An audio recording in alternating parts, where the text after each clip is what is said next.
Okay, let's look at what happens if you're playing the bishop's opening, probably against a good player, and kind of it's like the full solid development from black, but also playing better players now, and a lot of players will do that, which prevents a lot of the traps that we've got with the bishop's opening.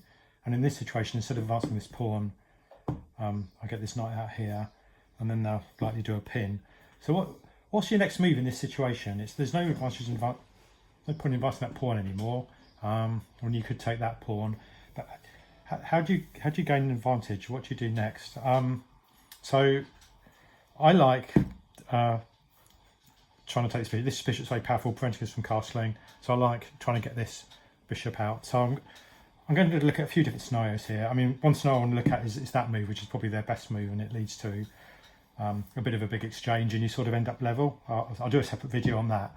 But I've definitely played games where I've done this move, and then black, they've done a lot of mirroring, and they also kind of mirror and threaten your bishop as well. Just to say, if they just drop black there, just take it, I think, get it off the board, they'll take back. So they might do that. But if they try mirror, what do you do? So they're threatening to take your bishop, but you're a move ahead of them. So how do you prevent them from taking your bishop? Well, you throw it in there and sacrifice it to the king. So f7. So now we want to take this bishop,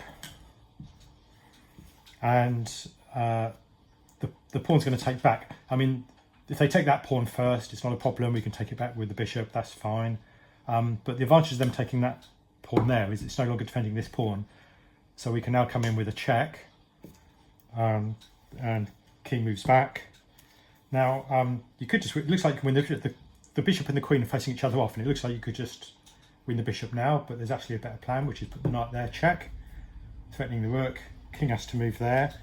Now again, it looks like the best move is just to take the rook, but it's not. Actually use the queen to take the bishop first. Yeah, so of course you can't take the rook because you'd lose your queen, so queen takes on g4 first. Now again, it's not their best move, but if they try and save their rook, which they're likely to do, which is that, then queen check, and then they can't put the queen in the way because you'll take, so they'll put their knight in the way. This knight can take, and then when the queen takes back, drop the queen in here, check, win the rook. So we are nicely up on pieces. Yeah, I'll follow up with other scenarios around this, but this is kind of the first scenario in that situation.